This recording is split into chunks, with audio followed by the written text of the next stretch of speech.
Okay, I guess excuse me a minute. Let me pull this up. What's up? Hold on, I'm trying to.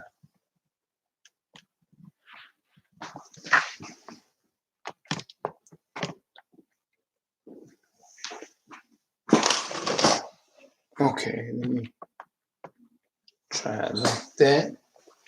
All right. It's breaking up and everything. All right. The video is a simple title. Speak with my words. Speak with my words.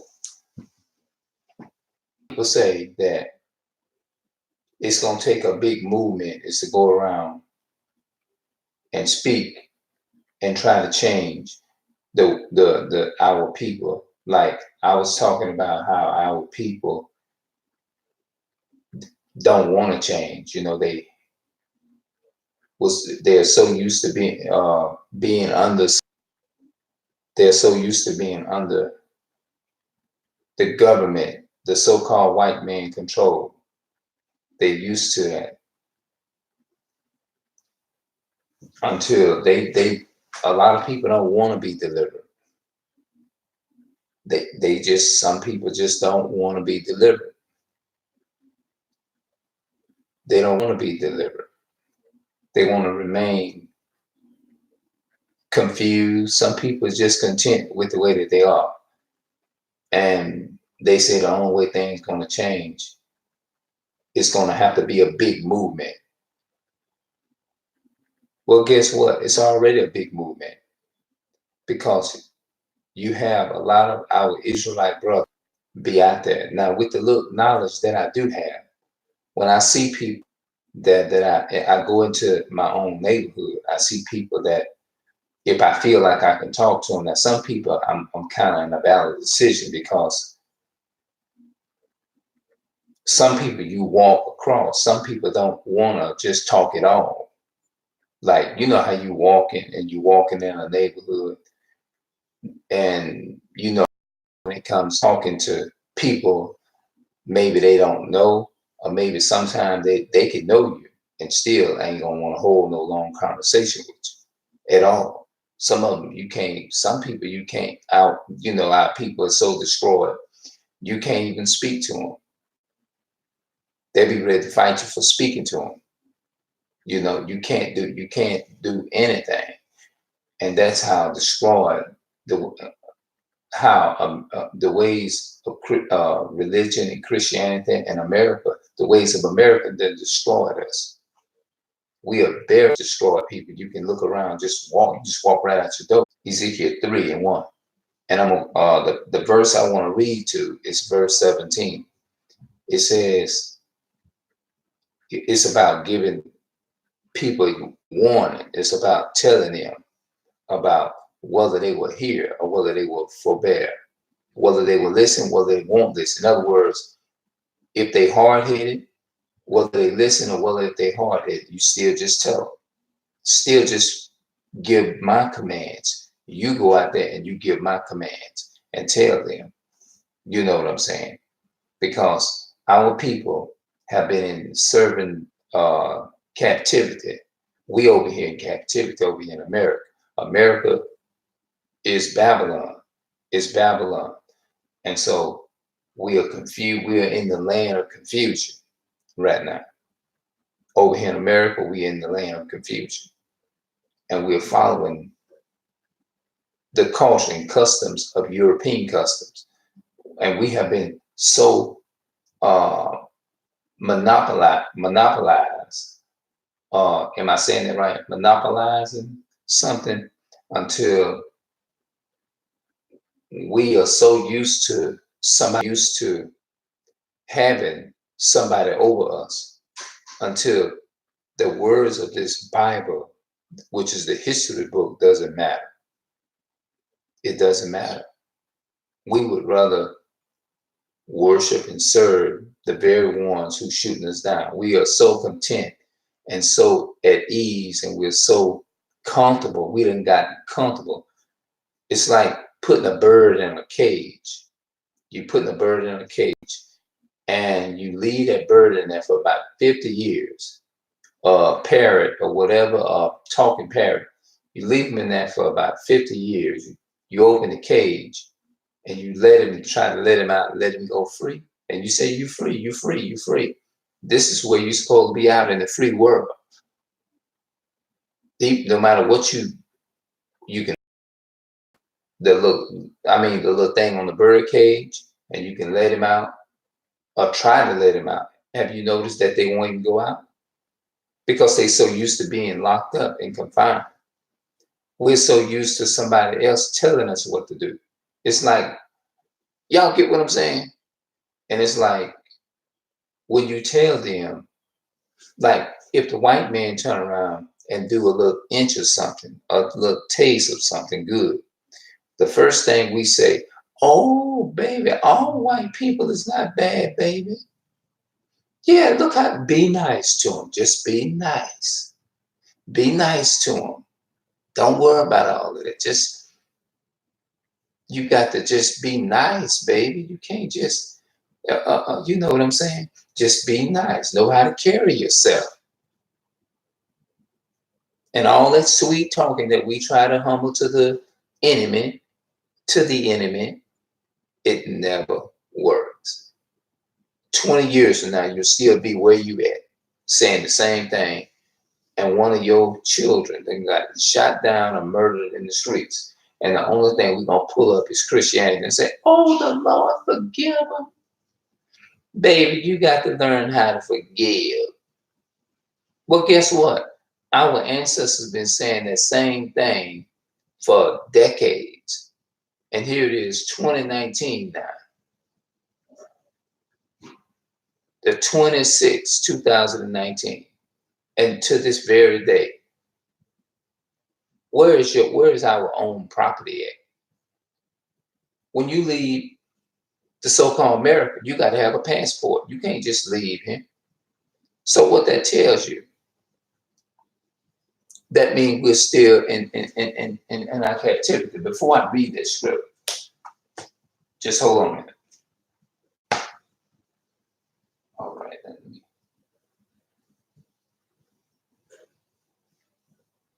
Version, we are yet this day in our captivity. Here's a summary from Wikipedia. The King James Version, we are yet this day in our captivity. According to Wikisource, behold, we are yet this day in our captivity, where thou hast scattered us.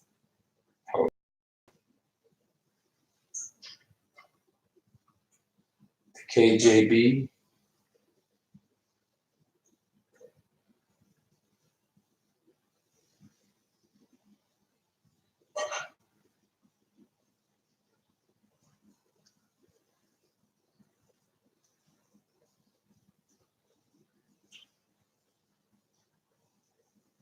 I think that's Amos 9.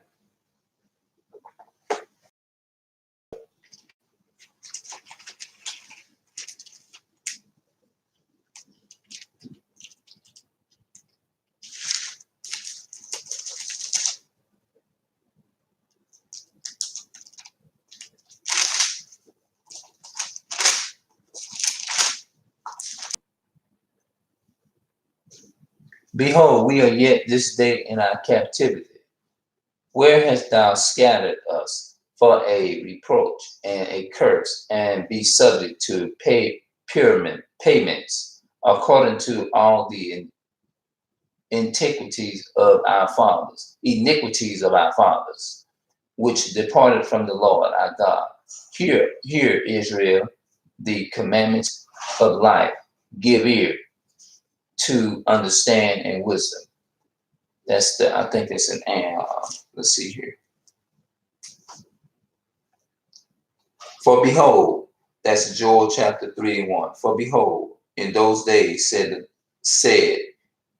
for behold, in those days, and that time, when I shall bring again the captivity of Judah and Jerusalem, and I will also gather all nations, and I will bring them down unto the valley of Jehoshaphat, and will plead with them there for my people and for my inheritance Israel, whom they have scattered amongst the nations, and parted my land. They have cast lots for my people, and have given a boy for an harlot, and sold a girl for wine that they might drink. We were sold. All right.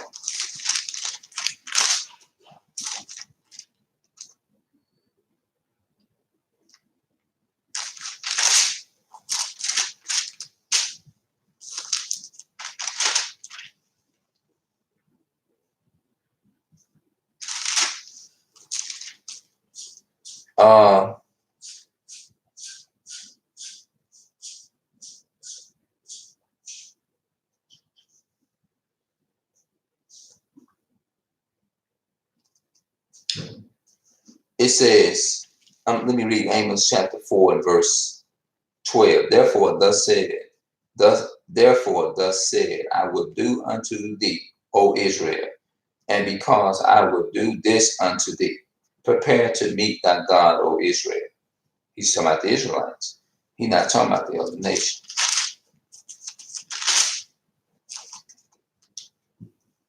All right, let's look and let's see if we can find it right here. Amos chapter 9 and verse 4. And though they go unto captivity before their enemies, hence I will command thee sword, and it shall slay them. And I will set my eyes upon them for evil and not for good.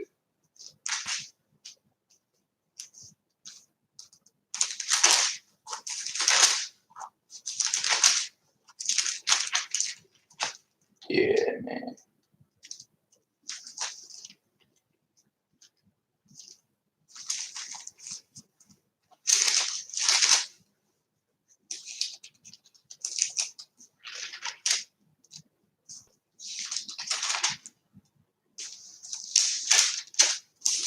Hosea, I'll tell you where I can't find it because they showing it in a different version.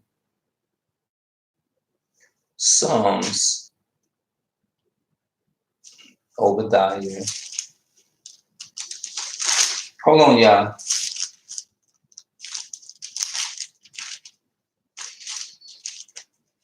I tell you what, let's go to Psalms 126.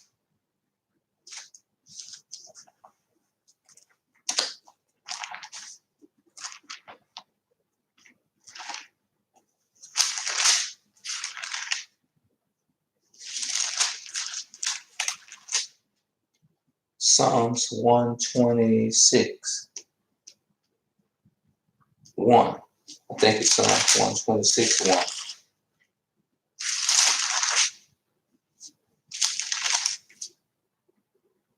Psalm 126, 1. When the Lord turned again the captivity of Zion, we were like them that dream. See that? It's like, this is talking about Israel. Zion is talking about Israel, the Israelites. Let's listen to this again because I think I need to read this again because a lot of our people didn't get it. When the Lord turned again the captivity of Zion, we were like them that dreamed.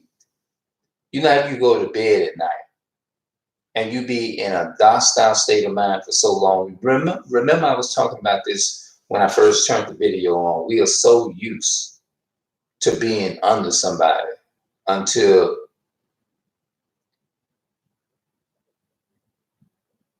we just, it's like it's natural for us is to gravitate toward lies. Look what it says. When the Lord turned again the captivity of Zion. Captivity is not a good thing. Captivity means in prison. If there are so many population of our people makes up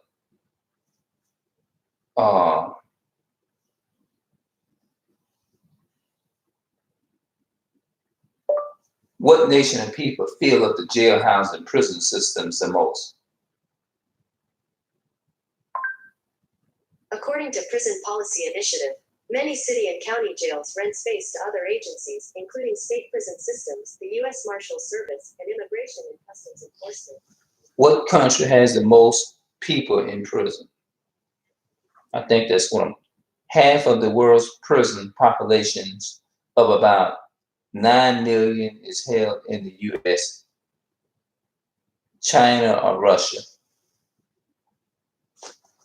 All right, the US, 193,700 and 737. China, Brazil. Now, notice now, Brazil, that's where the Israelites are too.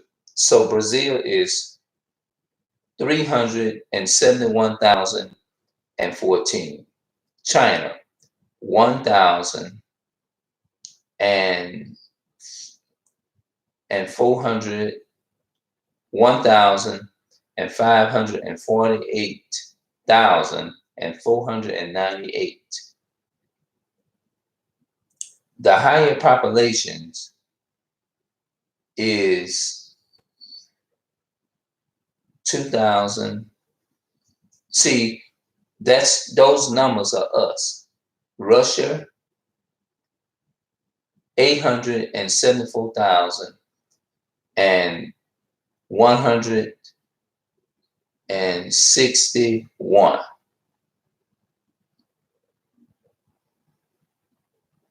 What country has the lowest incarceration rate in the world? The lowest.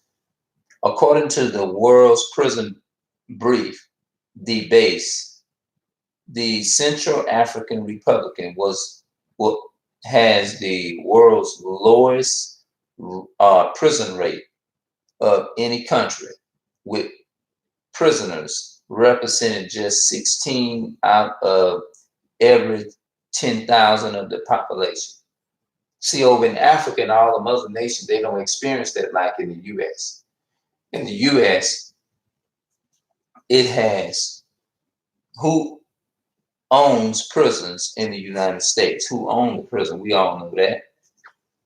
Overviewing, founded in 1983.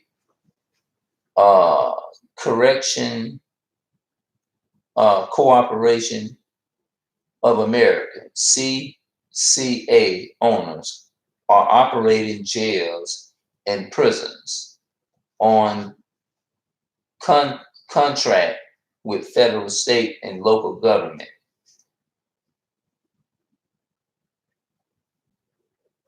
The US, the so-called Europeans, is the one that's actually ruling the jail prison system. Which state has the most prisons? These 10 states have the highest incarceration rates. Miscellaneous, Texas, Alabama, Alaska, Arizona. A lot of our Jews is over there in Arizona too. Arizona. Mississippi incarceration rate is 624,000 per 10,000 people. Oklahoma incarceration, that's the United States, so-called United America.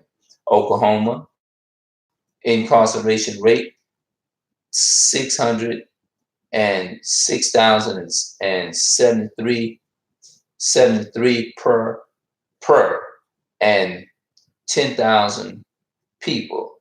Louisiana incarceration rate is 760,000 per 100,000 people.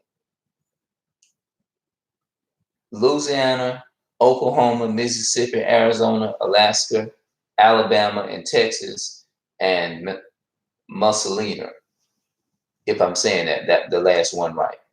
But Texas, Alabama, Alaska, Arizona, Mississippi, and Oklahoma and Louisiana.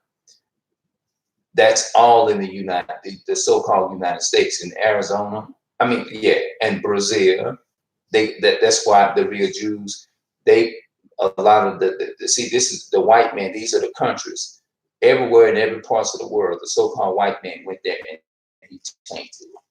So now I'm gonna go ahead on. I'm gonna read this here in Ezekiel chapter 3, and I'm gonna start at verse 1. I'm gonna read all the way through 17.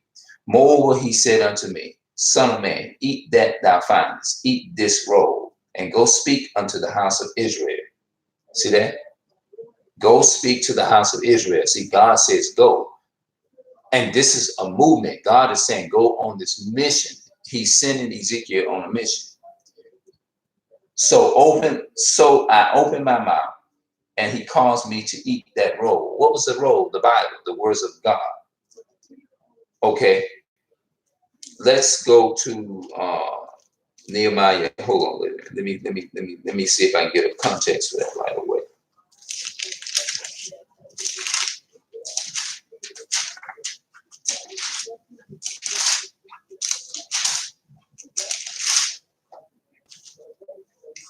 Let's see here. Look what the Bible says here. And all the people gathered themselves together as one man into the streets that was before the water gate, and they spake unto Ezra the scribe to bring the book of the law. So the book of the law was that roll that God told Ezekiel to eat. The book of the law was the Bible. The book of the law of Moses, which the Lord had commanded to Israel. He commanded to Israel. And let me go on. Ezekiel chapter 3 and 2. So I opened my mouth, and he caused me to eat that roll. And he said unto me, Son of man, cause thy belly to eat, and fill thy bowels with this roll that I give thee. Then I did eat it, and it was in my mouth as honey for sweetness. And he said unto me, Son of man, go get thee unto the go and get thee unto the house of Israel, and speak with my words unto them. See, that's what I was trying. That's what I'm trying to do. Like walk out there in the streets, and I know it's hard to talk to some people because everybody ain't gonna want to even hold a conversation with you. Period. Because our people, a lot of our people, is just that destroyed. They're gonna look at you like you stole something. They're gonna pretty much they're gonna look at you with a look like, hair up and say what you gotta say. I'm ready to get from out here. I'm not in the mood for hearing what you gotta say. For thou art not sent to a people of a strange speech and of a hard language, but to the house of Israel, not to many people of a strange speech and of a hard language, words whose thou canst not understand. Surely I have sent thee to them. They would have hearkened unto thee, but the house of Israel would not hearken unto thee, for they will not hearken unto me. For all the house of Israel are imputed and hard-hearted. That means they hard-headed. Behold, I have made thy face strong against their faces, and thy forehead strong against their forehead. As an armor harder than faint, have I made thy forehead. Fear them not, neither be dismayed at their looks, though they be a rebellious house. Moreover, he said unto me, Son of man, all my words that I shall speak. Listen, Ezekiel chapter 3, verse 10. Moreover, he said unto me, Son of man, all my words that I shall speak unto thee, receive in thy heart and hear with thy ears. Receive with your heart and hear. That means listen. Be willing to listen. And go and get thee of them of the captivity unto the children of thy people. Thy people. It didn't say everybody, not the whole world, but only the nation of Israel. And speak unto them and tell them, thus said the Lord God, whether they will hear or whether they will forbear. That means whether they listen or whether they don't listen. You tell them anyhow. That's what the Bible, whether they will hear or whether they will forbear. These are not my words. I'm literally reading it out the Bible. Then the Spirit took me up, and I heard behind me a voice of a great rushing saying, Blessed be the glory of the Lord from his place. And I heard also the noise of wings of living creatures that touch one another, and the noise of the wheels over against them, and a noise of great rushing. So the Spirit lifted me up and took me away. And I went in the bitterness in the heat of my spirit, but the hand of the Lord was strong upon me. Then I came to them of the captivity of Tehabil. Tehabil. I used to have a hard time with that word, Tehabil, that dwellers by the river Kibar. I used to have a problem with that word, Tehabil, and dwell by the river of Kibar, and sit and sat where they sat, and remained there astonished amongst them 7 days. That means he was so shocked at all of the stuff that he seen Israel was doing, the wickedness that they was doing. He was so astonished. It's like I'm walking up out of here and I'm like, man, Israel is just a destroyed people. We don't want to hear nothing our God say. Let me go on. Now, the word Tehabil, hold on, just give me a minute. Let me look that word up right quick.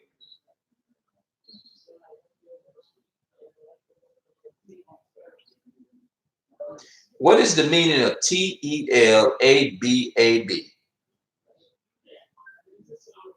Check out these pictures. No, that's not it.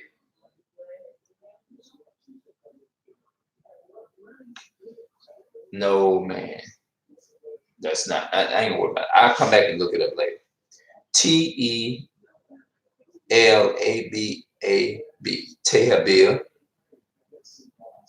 Tehabil. Tehabil. That dwellers by the river Kibar.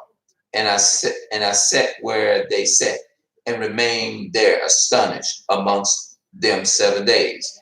And it came to pass at the end of 7 days that the word of the Lord came unto me, saying, Son of man, I have made thee a watchman unto the house of Israel. That's what we supposed to be, man. We supposed to be watchmen. We supposed to be watchmen. We supposed to be watching our community. We supposed to stand up.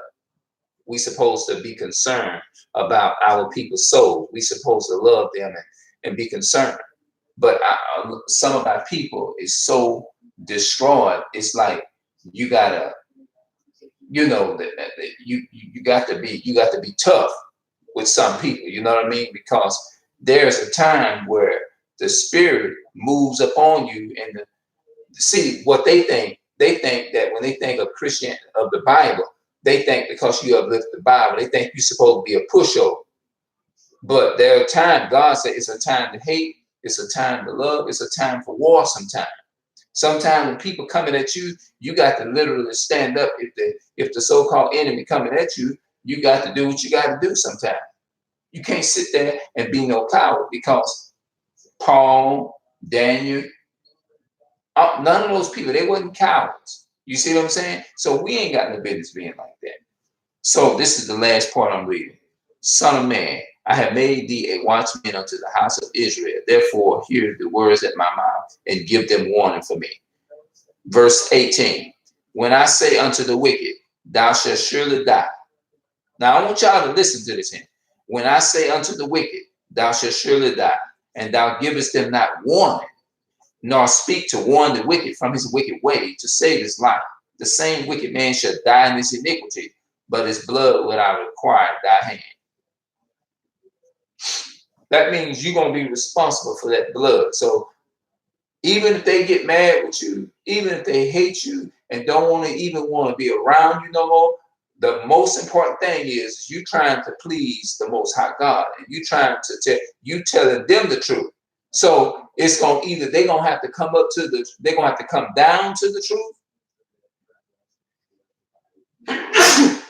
Excuse me. They're going to have to come down to the truth, because no of surety the truth is not going to come up and meet their standards. They got to come down to the truth, to the standards of the truth, and meet the standards of the truth. The truth ain't going to change for them.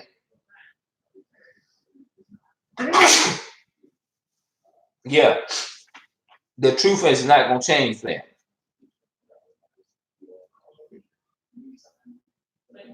Verse 19, yet if thou warn the wicked, and he turn not from his wicked way, wicked way, he shall die in his iniquity, but thou hast delivered thy soul. See that? You got the blood off your hand. You're going to be at peace when you lay your head down on that pillow. And we got to tell our people, stop getting over on each other, because that's the ways of America. That's the ways of the so-called white man. They get mad when you tell them that. But look what he's saying. Yet if thou warn the wicked, and he turn not from his wickedness, nor from his wicked way, he shall die in his iniquity, but thou hast delivered thy soul. Your salvation is sure. If you stay on that road, you got the blood off your hand by telling them. Now it's up to them is to walk into it. Our job is to go and do the mission and go out there and tell them, look, stop being a slave to your enemy, the so-called white man.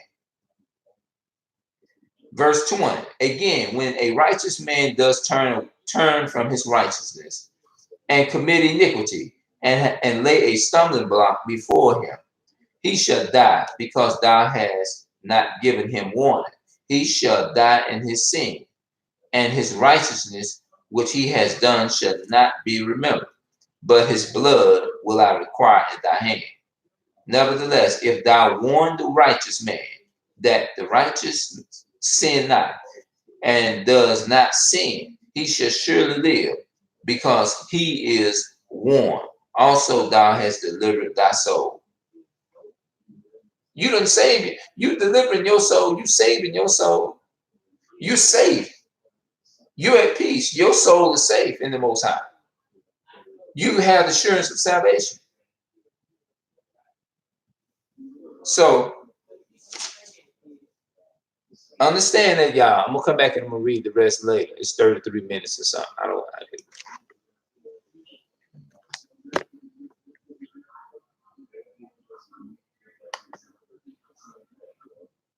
I'm gonna see y'all later. Peace and love to my people of color, and I'm out.